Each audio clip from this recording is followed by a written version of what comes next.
Next up, we have Jeremy's amateur rival, the man who he faced in the finals to make the '92 Olympic team, the first man to beat Roy Jones, and the first man to really give Roy Jones a lot of trouble in his prime, and the only man to really, one of the only men to really beat James Toney in his prime. Tonight's guest is Montell Griffin, everybody, Chicago's own. Let's get into it.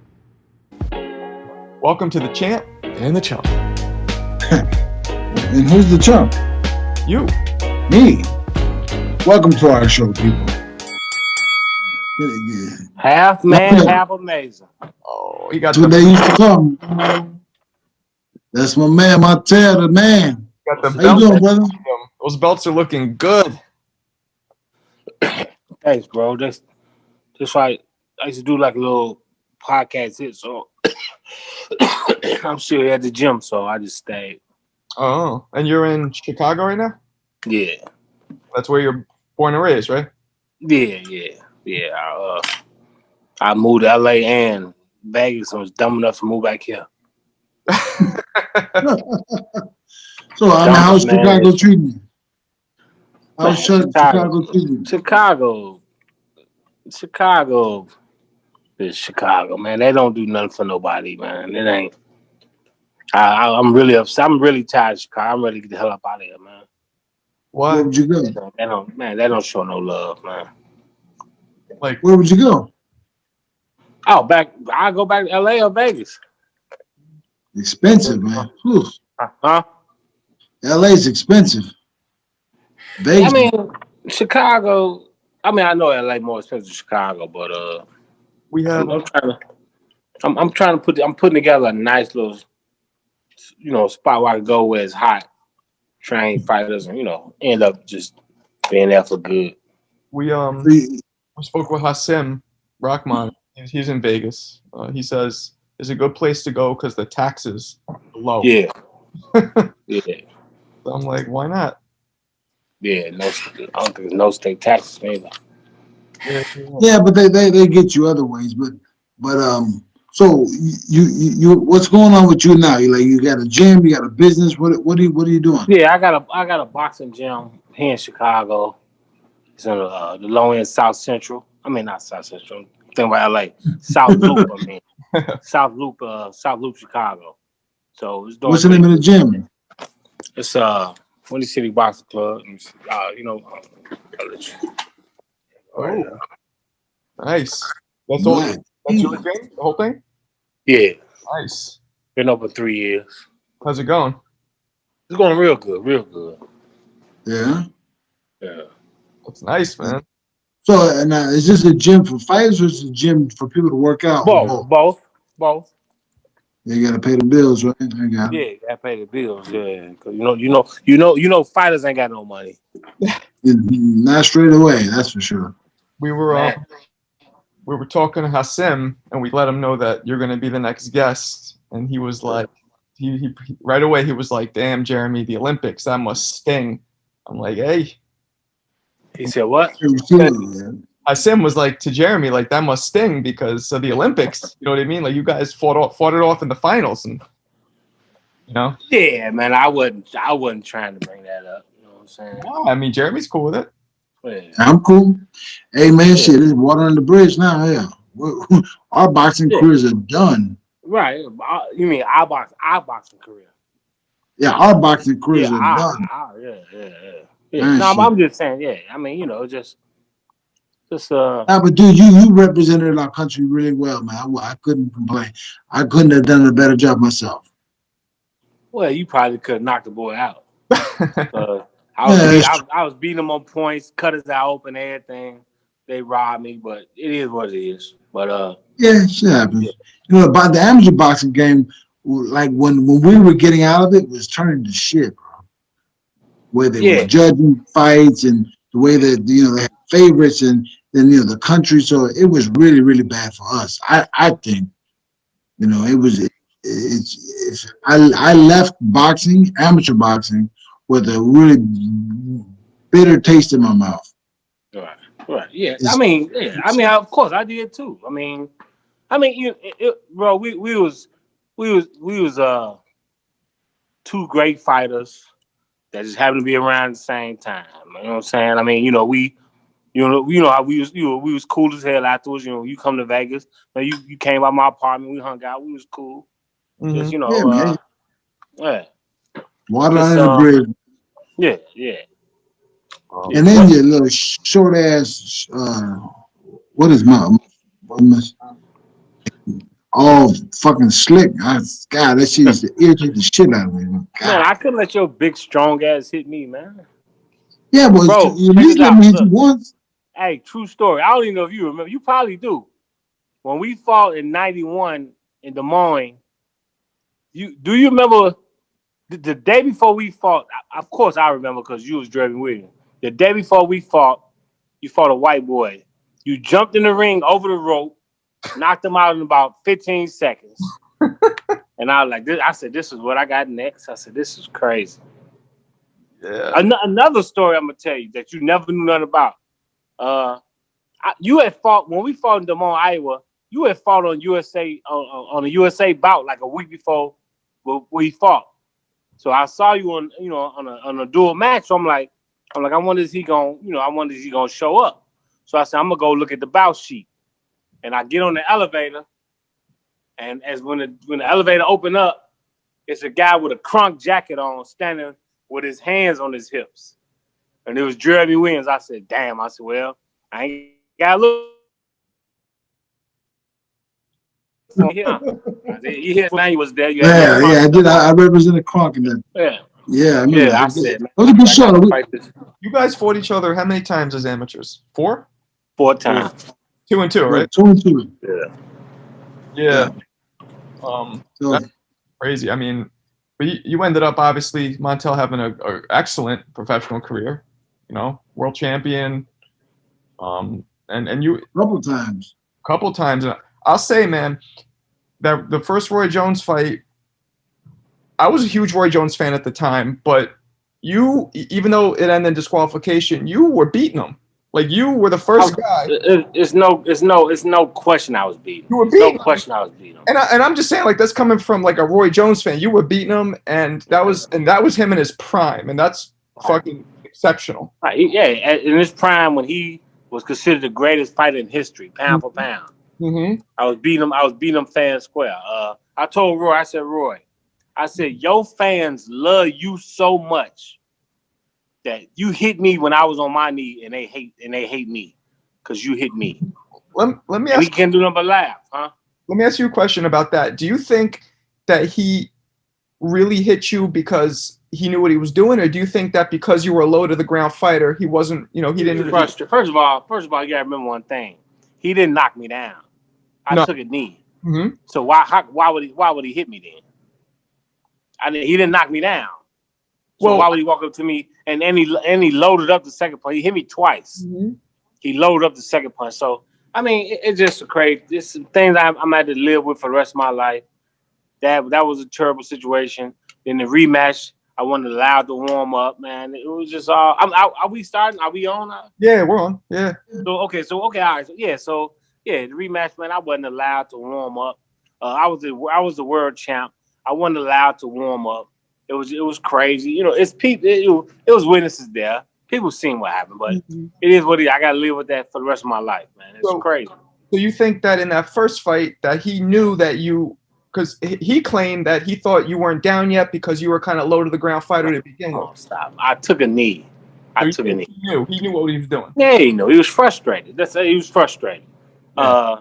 I talked to guys in this camp, and they told me, friends of his that I'm cool with. It's like, man, he was frustrated. So he had never been in the ring with a guy he couldn't hit. Yeah. You know what I'm saying? Well, it was, it is what it is, bro. So you said Roy's not a big puncher for 75? He had snapping power. He didn't have power like something that I was worried about. I think James, put more into his shots, had a little bit more sting on his shots. Really? Roy just so fast. Really? Yeah, James sat down and put his shots together. Roy was just so fast that he was hitting people out, speed is power. Shots you don't see. He was so fast. Now he the fastest guy I've ever been in the ring with in my life. Really? I just sparred bantamweights, and this man is the fastest man I ever sparred in my life. So I've ever been in the ring with. So yeah, his speed. Speed is power. I mean, and that's. Go ahead, Jeremy. Wait, I'm sorry. Go ahead. I was just saying that that I sparred with James Toney, but I sparred with him as a heavyweight. He can't. Right. I mean, as a heavyweight, he punched like a little girl. Right. I mean, right. You're a heavyweight. You know what I'm saying? So you had that weight on you, so you was able to absorb it. But that's what I'm not saying. James was. I'm not saying like I know you know who Ray Lathan is. Oh, that's okay. Now Ray Lathan. Ray Lathan can punch. Now Ray Lathan's a real monster. He's a monster. Right. He a real puncher. I mean, compared to Ray Lathan, neither one of them are punchers. He's a real. He a puncher. So. He the hardest man. I sparred like 4 heavyweight champs, and he the hardest man ever hit me in my life. Really? Wow. Yeah, I heard because he was on the U.S. team with us for a while, and that dude, I heard he was just sleeping dudes. Yeah. Man.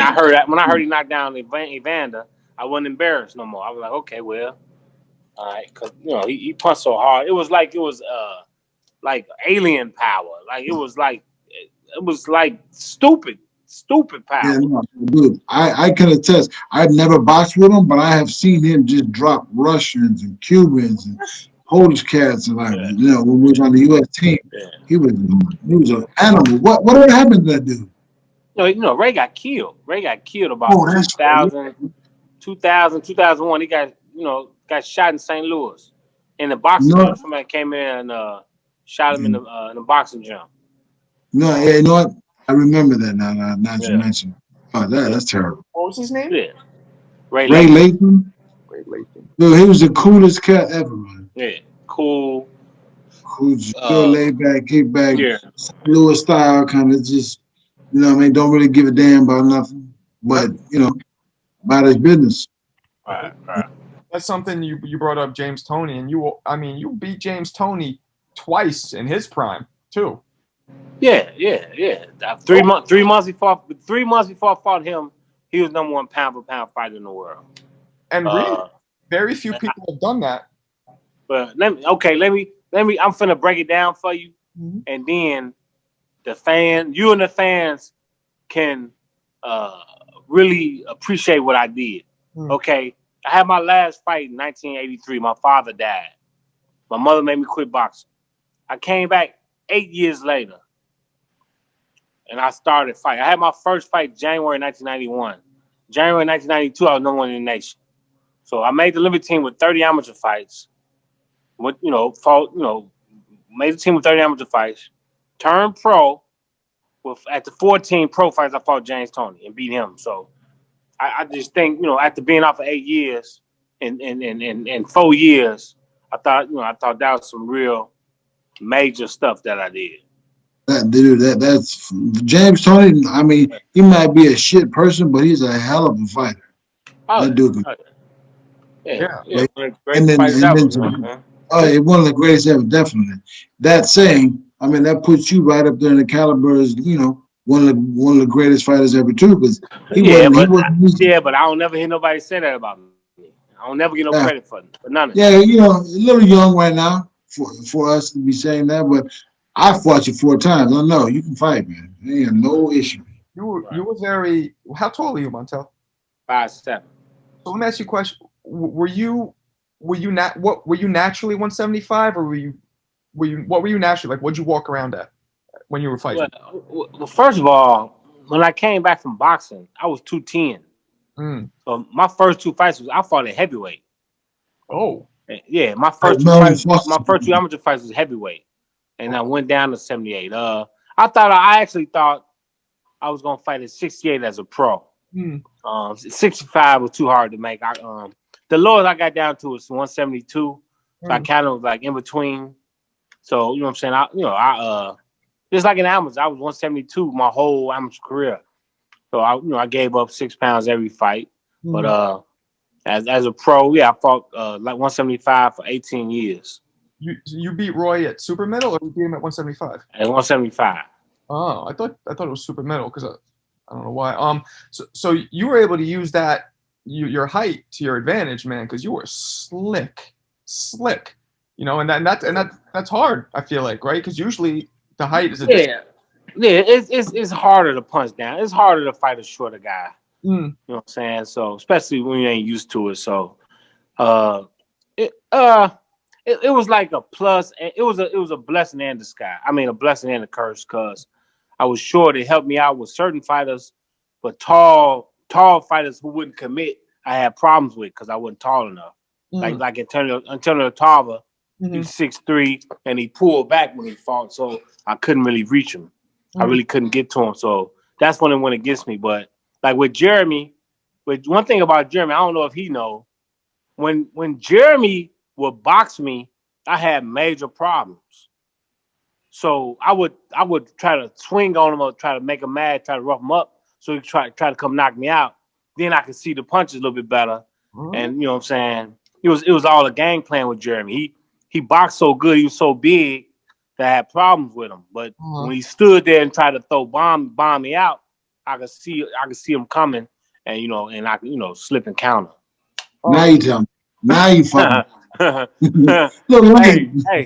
Hey, bro, you had 100 knockouts in the amateurs, bro. You know how dangerous you was.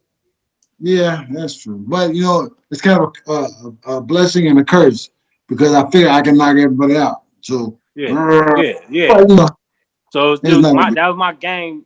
Whenever you started boxing, I would try to throw a wild mad, then you would start slugging, and then I could see the punches coming. Yeah, that makes sense. Yeah.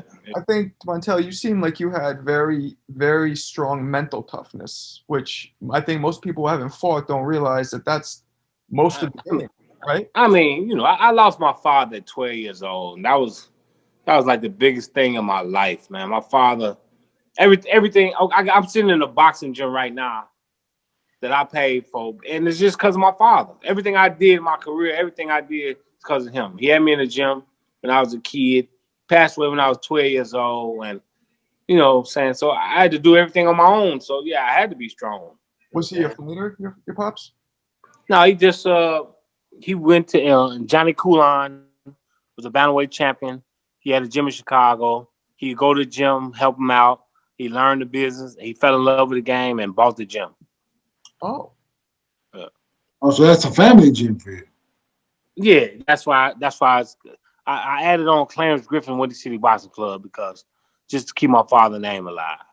Oh, no, ain't nothing wrong with that. Yeah. Is Terry McGrew still in Chicago? Terry passed away like 3-4 years ago. Terry had cancer. Terry passed away about 3-4 years ago.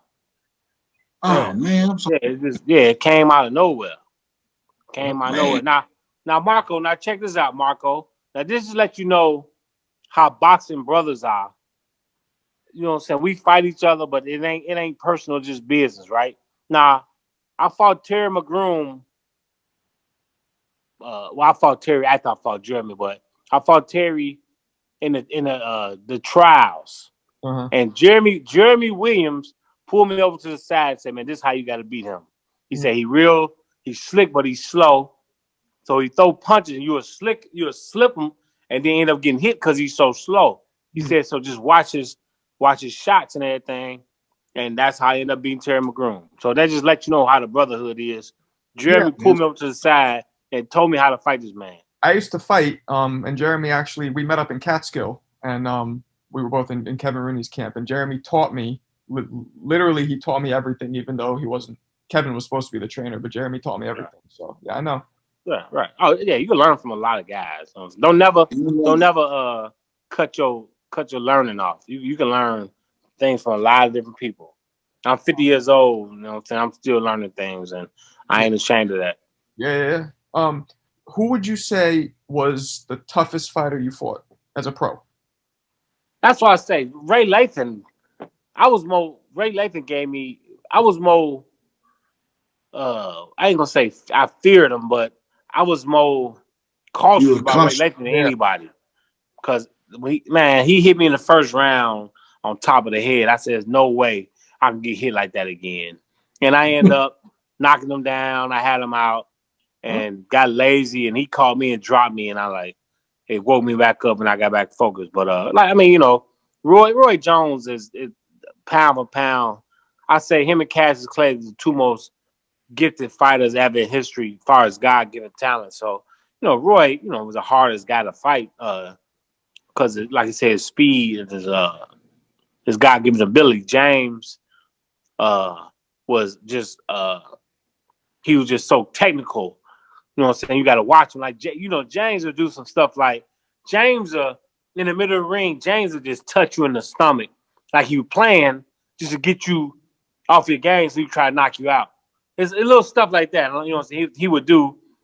He just touch you in the body. Just be like, he ain't trying to hurt me, so you could let your guard down, and then he try to knock you out. So James had a million tricks, man. What about Tarver? Like, you fought both Roy and Tarver. What'd you think about Tarver? Tarver just was a tall guy, man. He's just tall and long. I'm not taking nothing away from great fighter, knock Roy out, beat me. But Tarver's length, his height and his length gave me more problems than anything.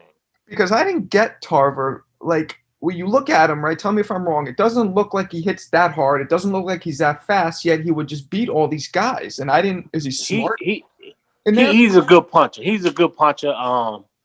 He wasn't the type of puncher that I was expecting. Even though he dropped me twice. The first round I got hit. If you look at the tape, I got hit in the back of the head. I had a concussion in the first round. After the fight, I was in the bathroom. I went to the bathroom, and my wife came, woke me up. I was laying on the floor. She's like, "What's wrong with you?" I'm like, "What you mean?" I'm laying on the floor. I had passed out. So I went to the hospital. I had a concussion. So I got a concussion with Tarver in the first round, and I still won 11 rounds. So you know what?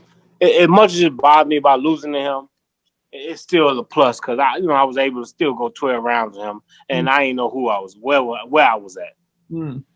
Just a side note, when a fighter gets hit in the back of the head, it's like no man's land. Your equilibrium's off.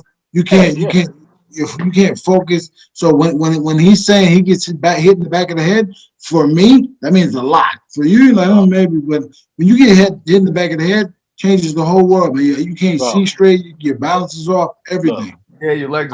Look, on my father, in the first round, I remember being in the first round.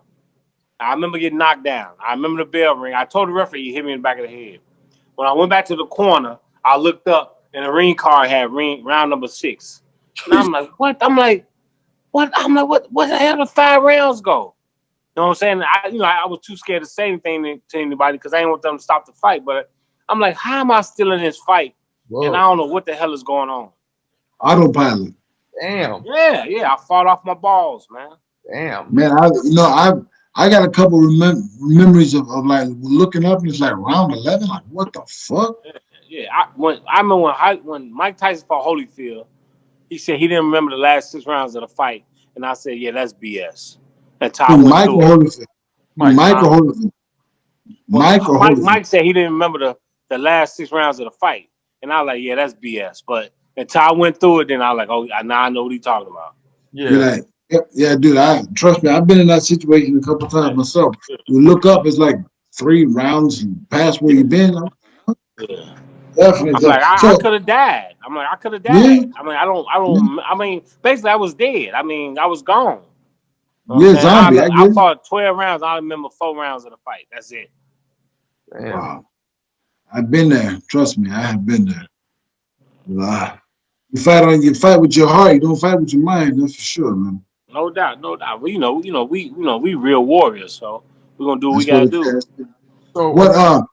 So who would you fight today if you were Montel, 26 years old? I'm sorry, 26 years old, and whoever is out there right now at 75, who would you fight? I guess Bivol. Bivol. What's the other kid name? The Russian light heavyweight champ, Beterbiev. Beterbiev, he number 1 light heavyweight right now. So, guess Beterbiev. But I mean, if I get some of that Canelo money, I'd do that too. Yeah, boy. Anyway, boy. So how would you fight him? Oh, I mean, he's slick, but he ain't slicker than me. Okay.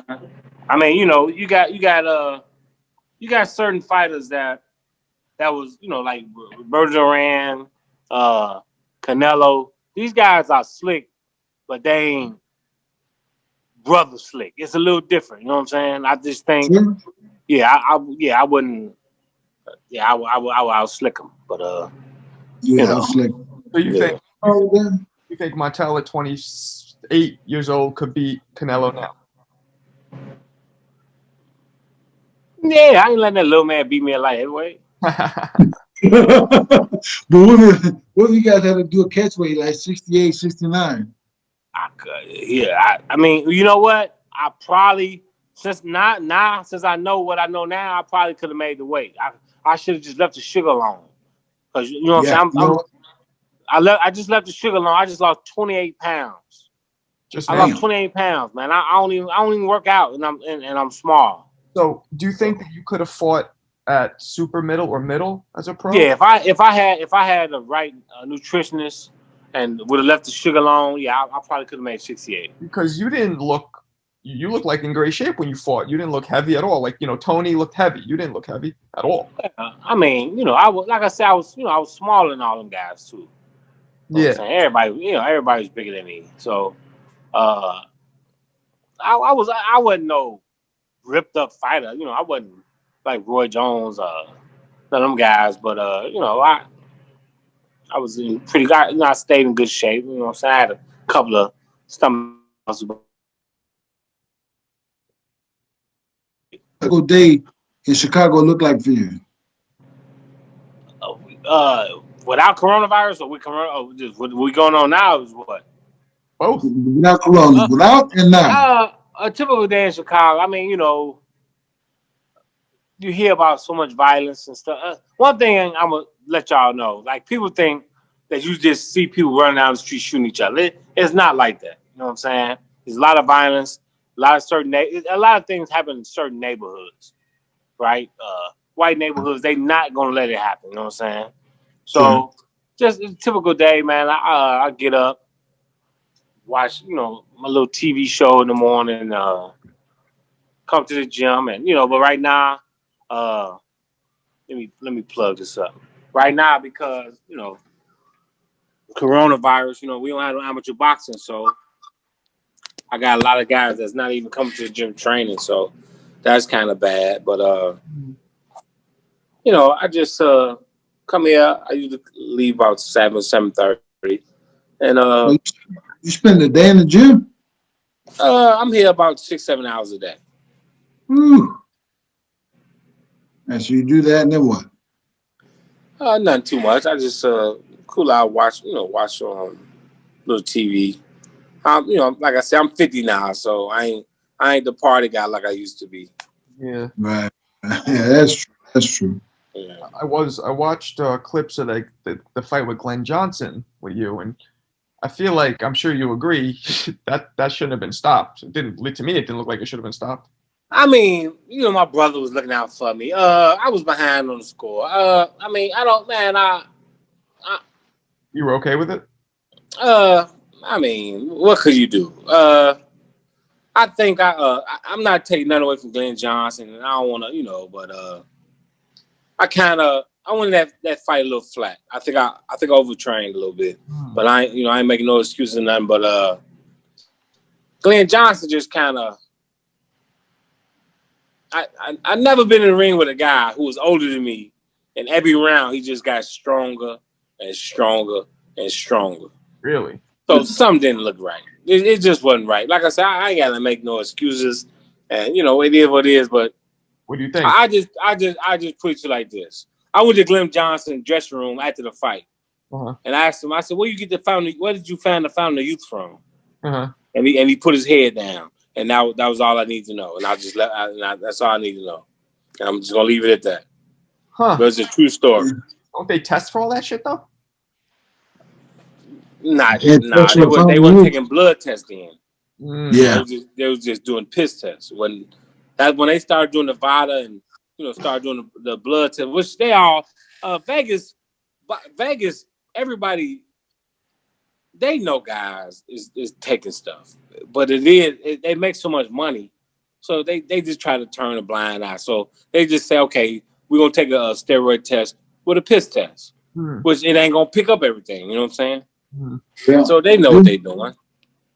Yeah, and they do it well, right? And they do it well. They know what they're doing. Now, if boxing or any commission wanted to stop steroids, every fighter it'll be a VADA fight. You know what I'm saying? Yeah. It'll be random drug tests. You take blood tests, and everybody getting popped. But they don't want that. So it is. I can name fighters right now. Anytime a fighter that turned down a VADA test, look, why would you take? What is you afraid to? If you're not taking that, why wouldn't you take a VADA test? It don't make sense. Yeah.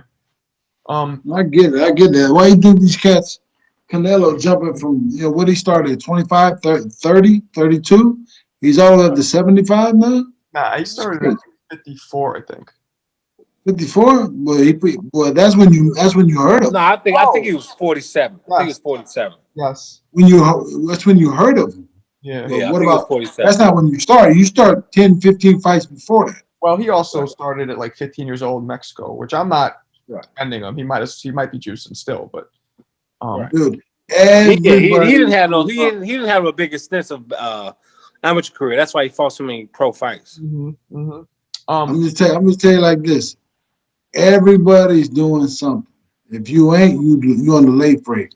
Hey man, I just say this: when I got out the ring with Glen Johnson, a great fighter walked up to me and said, "Hey, bro, everybody cheating. It's the only way you're gonna be able to keep up. The only way you're gonna be able to keep up is cheat." And that's crazy, huh? How old was he when you fought him, and how old were you? He was 2 years older than me. I think I was either 35, he was 37, or I was 37, he was 39. But I'm like, how can a man 2 years older than me get stronger every round? Yeah. Wow. It just don't make sense. Huh. That's dude, especially round one the punches at an 8, now round 2 or round 4 the punches at a 9. Every round he just 6. Got better and better and better. And I'm like, this is nuts. So what 2 fights, Montel? What's the fight that you're most proud of that you had, and what's the fight, I guess, that's the most disappointing to you? Well, the second Roy Jones fight, of course. I had 59 pro fights. I was only hurt one time. Even just like you said about Glen Johnson, my brother stopped the fight. He was trying to look out for me, but you could see I wasn't out of. I wasn't hurt. I could have kept fighting. Same thing happened in Germany, and Joe Cortez stabbed me in the back. Stopped the fight against Mickey Shevsky when I was winning every round. Like I said, but to have 59 pro fights, I had one fight where I got hurt and couldn't continue. You know what I'm saying? Because I wasn't allowed to warm up. And I got to live with that for the rest of my life. So, yeah, that's the most embarrassing, worst fight ever. And the best fight, I got to say, the second James Toney fight, because nobody never gave me no credit. And I just, I showed the world. I beat him a second time, and I made it. I made people bow down and respect me after that. After that second Roy fight, because so I used to box a little bit. Obviously, you guys boxed a lot. We kind of want our listeners to understand, because I hate when people who've never done it criticize fighters. You know what I mean? And so after that fight, the second fight, what kind of an impact did that have on you, psychologically? Was it really rough? It didn't have no psychological effect on me at all. I just knew. I said, you know what I told him? I said, I'm that good that they didn't want to see me at 100%. And I just left it at that. You know what I'm saying? I fought Vincent Dorn, my next fight back. I picked a scary opponent. I picked a great opponent to come back on, after a loss like that. And I beat him, and it was behind me. I knew I could take a punch. You know what I'm saying? It never bothered me. It never bothered me as far as doubting my personal skills. You know what I'm saying? But it bothered me as far as having, to deal with, back in them days, people joking about it and saying, so yeah, it bothered me then. But I'm used to it, and I don't bother me no more. Yeah, that's what I meant. meant more not how if you doubted yourself, but how it's a loss no matter how it comes. So it has to reflect, you know what I mean? Right. But I try to tell my friends and guys who don't really know the sport to never laugh at nobody who get knocked out, or you know what I'm saying, because they doing something that you could never do. You know what I'm saying? So just people, everybody want to laugh, and it ain't funny to me. You know what I'm saying? I remember I was an amateur, and I was watching the guy get beat. I think he got knocked out. I'm like, man, that's crazy. I'm like, I don't know why he want to do that. Why would he want to fight? And I'm telling him, I'm like, shit, I fight. I'm like, I'm gonna fight today. I was like, let me cool out. So I just started looking at things a little bit differently after that. I mean, it makes perfect sense. Perfect sense that for me too. Like when I was younger, I didn't give a shit. I remember, man, people get knocked out all the time. I don't give a damn. Now I got clipped a couple of times. I was like, whoa. Then you start realizing, man, shit. Hey, it don't matter who it is. Right. You gotta give them respect because they jumped in the ring while there's 10,000 people standing outside looking. You know what I mean? Jeremy, what was your most disappointing? Was it Akawante? Nah, because I took that fight on like 12 hours notice. So like my most disappointing was when I gave up on myself. I can tell you the 4 fights that I lost, I already knew I was going to lose them because I gave up on myself. So for me, it wasn't about who was in the ring. Because I can fight shit. I mean, win, lose, or draw doesn't make a difference. But when you give up on yourself, that's when you look back and have regret. Well, that's for me. Now, what do you mean by you gave up on yourself? I knew. I didn't go in the ring with the energy and the spirit that I've always had to make me a winner. You didn't want to be there, kind of. I've had feelings. Yeah. I mean, when I gave up on myself, then it all just folded for me. And that in my adult life now never happened again. So Montel, did you ever have any fights where you felt that way? Like you kind of don't want to be there, you're just not into mentally, you're just not there? I had a few fights where I just mentally wasn't there. I won, but it was more like not really respecting the opponent enough, or you know what I'm saying? It was more like that. I knew I was going to win. So I would just try to get in there and win, get over it as soon as I can. You know what I'm saying? But I've been, saying boxing, man, it's the hardest thing in the world, man. I mean, it's first of all, it's one-on-one. You know what I'm saying? It's one-on-one, and then you got you're gonna have bad days, and you still gotta fight. Guys can punch, you still gotta fight. Guys are fast, you still gotta fight. So it's one. I mean, I just put it to you like this. Everything I do in life now is easy because I boxed. Yeah. Ain't nothing as hard as that. So everything I do now is easy to me because of boxing. Makes sense. Yeah. That's a great way to put it. Yeah. Everything is easy, man. It's mentally and physically probably the most challenging thing somebody could do. Yeah. I'm gonna tell you this. I had just crazy. I'm just giving you an example. Like I had a wet dream before one of the biggest fights of my life. I woke up, man, there was so much nut on my leg. And I was so worried. I said, man, I hope I don't get knocked out. I hope my legs is okay. So I'm just saying that's little stuff like that we got to deal with. You know what I'm saying? Some days you wake up on the wrong side of the bed. You just ain't yourself. But you still got to get out there and fight and give it your all. Oh, man. Dude, I too have had that experience. Goddamn, man, I was terrified. Man. You guys didn't fuck around with girls at all before you would fight? Because I kind of felt like not for my big fights. Not for my big fights, I wouldn't. Jeremy, you? Yeah. For the big fights, you gotta keep everything in tight. And you're young too, like 20, 25, 30, 26, 18, 19, 16, 15. And you gotta do in this tournament, you fighting 5 days in a row and shit. You in Miami, you're like, God damn. You know, it's just you're a man. I mean, you're a young man, but you're still a man. Gotta do what you gotta do. You gotta do what you gotta do. I'm gonna give you the greatest example. Our tour guy who was fighting, I want to say, was it Mickey Ward? And he told Buddy McGirt, I think I broke my hand. And Buddy McGirt said, what you telling me for? You still got to fight. Who cares? You still got to finish the fight. Who cares if you broke your hand? And that's just life. That's boxing. No matter what's going on, you still got to finish. Yeah. I did that too. I told Joe, bro, Goosen, I think I broke my hand. He's like, hand? Right. And I was okay. And then what you gonna do? Can't quit. All right. You got to finish. So why you telling me? Yeah. You know what I'm saying?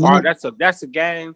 That's a game we grew up with. That's when I can look in the mirror and just say, I can tell I'm a tough motherfucker. I'm a bad man. Because the stuff I did in boxing, man, you got to be, man, half crazy. You know what I'm saying? To want to go to a gym and let a man whoop your ass. Yeah. For 6 weeks, 8 weeks straight. 6 weeks, 8 weeks straight. 3 fresh sparring partners every day. To do that shit for 2 months. You gotta be crazy. Yeah. Then you gotta lose 15, 20, 25 pounds. Come on, man. Yeah. Yeah. Man, it's that is tough. That is tough. What's your favorite restaurant in Chicago right now? I'm a pescatarian. I've had no beef, no pork in over 4 years. No chicken in over 2 years. So my favorite food, if I want to, go crazy, I go get me a bag of seafood. Crab legs, shrimp, corn on the cob, potatoes. I love that. You don't eat that deep dish out there? Yeah, but it's certain places that might have like shrimp toppings and stuff like that. But I'm from Chicago, so I'm talking about pepperoni, sausage. You know what I'm saying? So I don't eat that no more. So the pizza is still good, but it ain't as good no more. If you don't eat it the right way. I'm from New York, and I think I went to Chicago once. And I had the pizza, and I gotta admit that shit is good. It's different than what I'm used to, but that shit is good. I mean, okay, most New Yorkers don't give us credit, but I'm glad you gave us credit. It's good, and It's good. But it's filling as fuck. Right. Well, most New Yorkers say, man, it's deep dish. That ain't no pizza. That's a pie and it's all that. But it's just, man, I'm just saying, if you go to a great pizza place here in Chicago, it's a pizza place called Duaves on Wabash downtown. I took Desmond Clark, a former pro football player for the Chicago Bears. I took 2 other guys. I can't remember, 2 of my friends. I said, man, this is the best pizza you ever gonna have in your life. And they laughed at me. So they ate it and they said, man, God damn, this is the best pizza I ever had in my life. So that's what you know what I'm saying? Chicago got the best food in the world, man. With pizza, gyros, shrimp, cheese steaks. Man, Chicago got it all. You think the cheese steaks are better in Chicago rather than Philadelphia? Well, okay. They in Philly it's a cheese steak. In Chicago they call it a sweet steak. So it's a little bit different. They got a sweet steak and they got what's my other Italian beefs. So they got Italian beef and Italian sausage. So it's made a little bit different from Philly. Fancy. Do you follow current boxing? Follow what? The current fighters right now? Yeah. Who do you got top 5? Canelo, Spence, Crawford.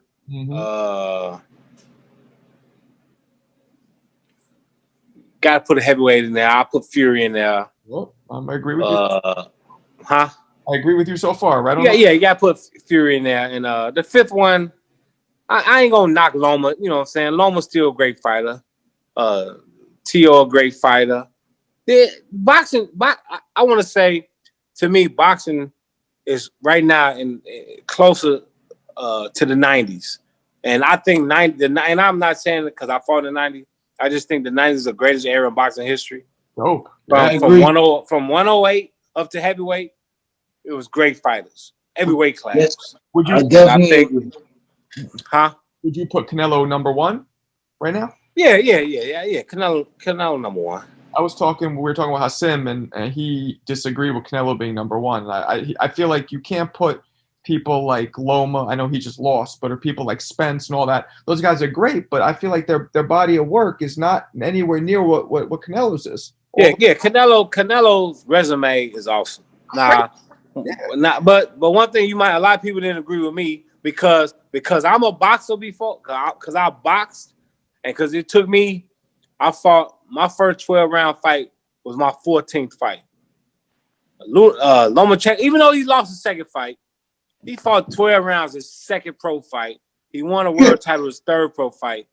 He was my pound for pound. I'm not saying he's not good, but he didn't fight anybody yet.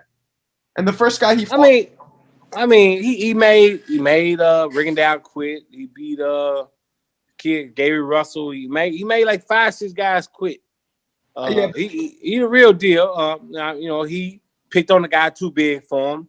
Teofimo too big for him. He was just trying, make his legacy better, trying to win the title at 35. But he was my number one. Now Canelo's my favorite fighter, but Lum was my number one. But what I'm saying, like I said, since he lost, you can put Tank, just anybody right there. But Bud, Spence, Canelo, Fury, them top four. What do you think about what do you think about the tall dude from Alabama? Where's he, the heavyweight? Deontay Wilder. Wilder. I respect Wilder. One of the hardest punches ever in history. Wilder? Yeah. He one of the hardest punches in history. Jeremy, he didn't hurt every man he hit. Why the hell is he punch so hard? It's like, did he fight a Klitschko or no? No, he didn't fight Klitschko yet. Wilder, though, I don't know. What do you think about what he's been saying recently about talking about why he lost to Fury? He's been coming up with a lot of different reasons. One thing he gonna learn. People do not want to hear excuses. Exactly. Even if it's true, people do not want to hear excuses. You know what I'm saying? Mm-hmm. Do you think any of the stuff that he said is true? I hope Fury wasn't cheating. I've heard so many different stories about the gloves. I trained a guy who sparred Fury, and he was the first one who kicked off the story.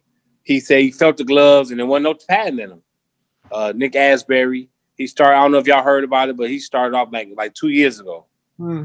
So I'm hoping that the man ain't cheating, because what I tell people, man. Okay, if a baseball player takes steroids, hit a baseball, that's nothing. Who cares? They didn't ruin guys' lives because they say took steroids hitting a base. Who cares? Yeah. Now, if you take steroids and hit another human being, they should be in jail. They should go to prison. You know what I'm saying? Well, I mean, before that, what do you think about Deontay saying that suit, that 40-pound suit or whatever, was the reason why he was so tired? Because that's what I'm saying. You can't just lose, shut up, and move forward. Nobody want to hear no excuses. Nobody want to hear that I didn't get a chance to warm up. Nobody want to hear that. Nobody want to hear it. All they know, you got in the ring, you either won or you lost. So it is what it is. Excuses are like assholes. Everybody's got one, and they all stink. Nobody want to hear it. Yeah, nobody want to hear it. Yeah. I like the kid Wild. I just wish he'd be a little quiet. Get in the gym, get in shape, get in the ring, and win. Yeah, I mean, if you Montel, if you had to pick a dream fight, any division, you can put a heavyweight with a middleweight with a lightweight. Who would the two guys be? Who would that be? Like just a crazy fight. Cassius Clay versus Roy Jones. Let me ask you a question. How come you refer to him as Cassius Clay?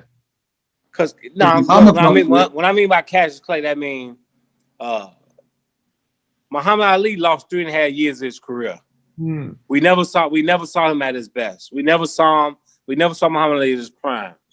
Cassius Clay fought Sonny Liston.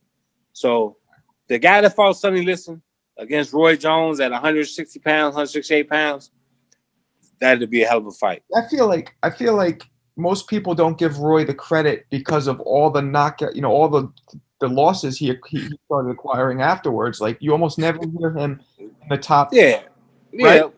yeah. I mean, yeah, that hurt. That's hurt his legacy. Yeah, you got to know when to quit, though. You got to know when to hold. Yeah. Them losses. I mean, I find it very fascinating how I remember watching Roy after he the second fight with Tarver. Oh no, excuse me, the third fight with Tarver. And when he was being interviewed, he was basically saying like, you know, it's really impressive what I did. I was able to go 12 rounds with this guy and last after what I went through, and that's a big accomplishment. And I remember thinking to myself, this is from the guy who wouldn't even put up a losing one round, and now he was just being happy with not getting knocked out. It's crazy. Like, I wonder, what do you think happened with his psychology after getting knocked out? I mean, to get knocked out, you humbled, man. I mean, it's a humbling experience, man. I mean, you got to remember one thing, Margo. For the last for 20 years, Jeremy Williams, Montell Griffin, Roy Jones, I can name on and on. We was great. People, somebody told, hey, you great, you this, you that, you that. So for us to lose like that, you look in the mirror, man. You just got to deal with it. You know, it is what it is, man. But I guess what I'm saying is, like, you know, Jeremy lost, you lost, and I've seen you guys fight after, both of you, and you guys still kept a high level. Roy looked like everything got deflated from that one loss. Don't you agree? Well, Roy, the worst thing that ever happened to Roy. I talked to Roy. I was in Vegas at UNLV when he was training for John Ruiz. And he said, man, I mean, he promised for 20 years a rematch. Of course, it never happened. But every time I saw him, I promise I'm going to fight you. I promise I'm going to fight you. So he said, man, I'm just going to fight one fight at heavyweight. I'm coming back down. But for him to win, okay, I said, thank you. Okay, cool. We're going to get a fight. After he won and looked as good as he did for John Ruiz, I went to his after party and I told him, congratulations. I said, man, you on a whole nother level now. I said, I'll never get the opportunity to fight you. For him to go down to lose them, because I remember, I think he weighed in at 193, but they told him the night of the fight that he had to be close to 200. And I remember Mark Ratner came from the dressing room and said, man, Roy weighed 199. Like, he couldn't believe it. So for Roy to go all the way up to 199 from 175 and lose the 24 pounds of muscle, he killed his body. You know what I'm saying? You know what I'm saying? He left all his, you know, his reflexes and all that, and so he killed his body. He came back down.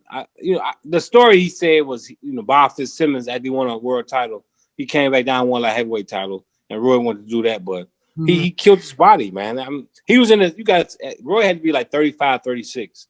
So to lose 24 pounds of muscle, he killed himself. You know what I'm saying? He was never the same after that fight. So you think that just left a permanent impression on him? Yeah, they killed him. That was too much weight to lose that late in his life. That's interesting. Yeah, because it was. Yeah, I mean, John Ruiz, he like $1 million, right? His next fight, he fought Tarver. He looked bad. You know what I'm saying? And I remember I saw Roy. I went to the second fight, and I saw him after the weigh-in, and he said, I'm good. I ain't got no excuses. I'm 100%. I said, all right. And he got knocked out. And I'm like, man, that, you know what I'm saying? I know it bothers him. You know what I'm saying? I know it bothers him, but you got to think, this guy, right, you know, the guy who had all the God-given talent in the world got old. You know what I'm saying? Got old. He lost his skill, and he suffered from fight, you know, from a few losses. He also started fighting at what, like 7 or some shit. That's a long career. 35. Yeah, we all did though. Yeah, we all did. You know what I'm saying? Yeah. Would you? Third young is not a mystery to guys who really have done it. Yeah, we all. Third young is what we do. If you could do something else, what would you do? No boxing included. What would you do? I mean, football. You know, most people who see me, I'm built like a football player. Football was actually my best sport as a kid. I love that sport and comedy. You know what I'm saying? My father was funny. So, you know, like Muhammad Ali and Eddie Murphy, those like the two guys that meant the most to me. Well, on a As far side as note, I own a comedy club in New York. So when you come by, when you're in New York, Now, you know, I was doing comedy a lot regularly. I haven't did none, you know, because of the pandemic and everything. I haven't did nothing since, huh? Oh, you were really? Yeah, I perform. I get on stage. You know Hannibal? That's my boy. BRS. He's a Chicago dude. I never met him, but of course I know him. Hannibal Buress is the reason Bill Cosby is in trouble right now. Hannibal's my boy. Yeah. Hannibal Buress kicked off all that Bill Cosby shit. He did. Yeah. Well, really? Yeah, he kicked it off. Yeah. For some reason, he made a joke about it, and then for some reason, people grabbed onto it and finally, because it was known what Bill Cosby did, just nobody cared. Then after Hannibal said it, for some reason, they all started caring. Yeah, Bill Cosby bragged about it. He said he had it in his comedy shows. He bragged about giving women drugs. You know what I'm saying? You know, because Hannibal Buress, it came back to bite him in the ass. Well, let me know when you're in New York, man. You come by the club. Let me ask you a question. Would you ever get involved in the current kind of wave of, you know, like Roy fighting Tyson, kind of like the retired guys fighting each other? Of course. I'm not going to say no names. I'm not going to say nothing because I don't want to ruin it, but I got a phone call yesterday. Oh! I'm going to see. I ain't going to say nothing. Let's see what happened. But is it a big name? Yeah. So I'm waiting to see what's going to happen. Is it the same weight or a different weight? Well, like, you know, I'm 187 right now, so I can't fight them big guys. So it got to be 200 pounds and under. So I told them yesterday. So hopefully they come together. But like I said, as soon as if it get put together, I'm gonna get in touch with Jeremy and I'll come back on. We can talk about it. That'd be dope. That'd be dope. Can you answer one question? Is it somebody you fought as a pro already? No, no. But he was a big name. Ooh, yeah, man. Big name in boxing. That's dope. How many rounds are they talking about? They just brought the name. The name yesterday. They're gonna work on it, so I'm gonna see what happens. Yeah. But he agreed to it. I agreed to it. So let's hopefully work out. Yeah, that'll be fun, man. That'll be fun. You don't know if it's you don't know if it's the same rules as like Tyson and Roy. Like, is it gonna be kind of similar? Yeah, a big name like that. A big name. No, I'm saying the rules. Yeah, well, the fight.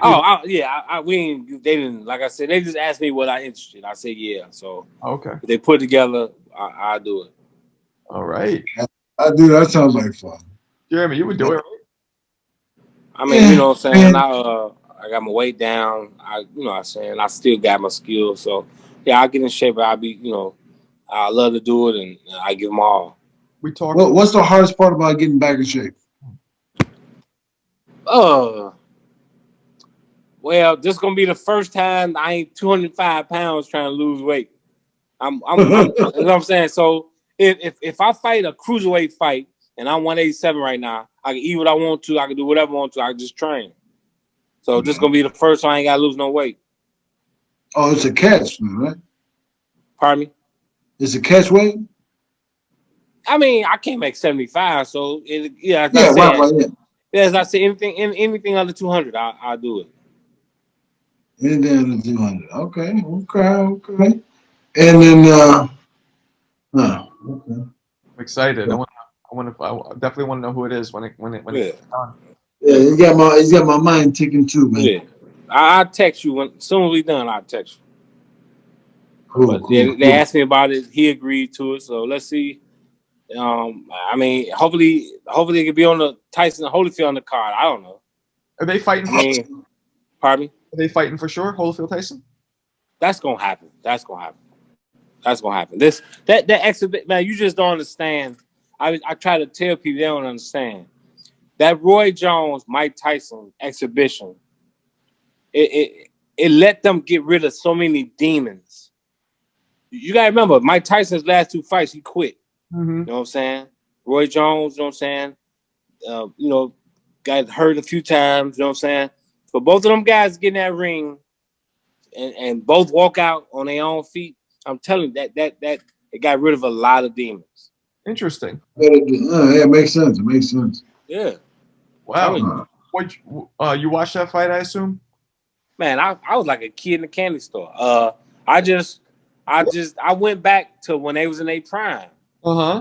And Roy before I fought him, and Mike Tyson when he was at his prime, and I watched that fight. Man, it was a hell of a show. I loved the concert. I love. I hate that Nate Robinson got to go through what he going to have to go through for the rest of his life. Yeah, and that's another thing. I just told everybody I just didn't want nothing happen to Tyson or Roy where they could be embarrassed. That's all I wanted. Well, and Roy was damn sure that he wasn't going to get hit. You know what I mean? Yeah. He was holding on for dear life. If you look, like, they're the same size, but when you see Mike Tyson's head next to Roy, that's what Roy said. Roy said, "Okay, I weigh 217, but I'm not as big as this man." Yeah. Mike Tyson is all neck and shoulders. And head. His head is huge, neck and shoulders. Yeah. So I mean, it was a good thing. A lot of people loved it, and they gonna want to see it again. And I hope this work out. And I'm one of the guys. I watched that fight and was like, I'll fight Mike Tyson, no problem. Yeah. I mean, it's fun, man. I mean, he still punched like a truck, but he a whole lot easier to hit than he used to be. Right. You know what I'm saying? So we're gonna see, man. But I tell you this though, if it does work out, I'm gonna train like I'm. You know what I'm saying? I'm not taking nothing. I ain't taking nobody light. I ain't. You know what I'm saying? I'm gonna make sure I'm in tip-top shape, so I won't embarrass myself. Great, man. That's great. I would love to see that. That'd be fun. Is it part of that Mike Tyson Legends League? I think so. That they brought that up. Okay. They asked me. Yeah, they brought that up. Okay. They said, "Are you interested in fighting in the Mike Tyson Legends League?" And I said, "Yeah." Okay. And they gave me the name. I said, "Yeah." I mean, what the hell? Let's do it. Yeah, they put $1 with it. Oh, if it make dollars, baby, it makes sense. They put a lot of dollars with it. Yeah. We'll see. The guy got a much bigger name than me too. Huh. Damn. Well, I'm not fighting.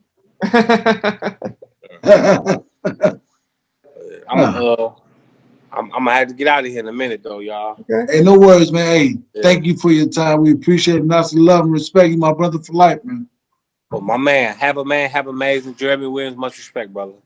I appreciate much love, and I'm gonna send you a text when we hang up.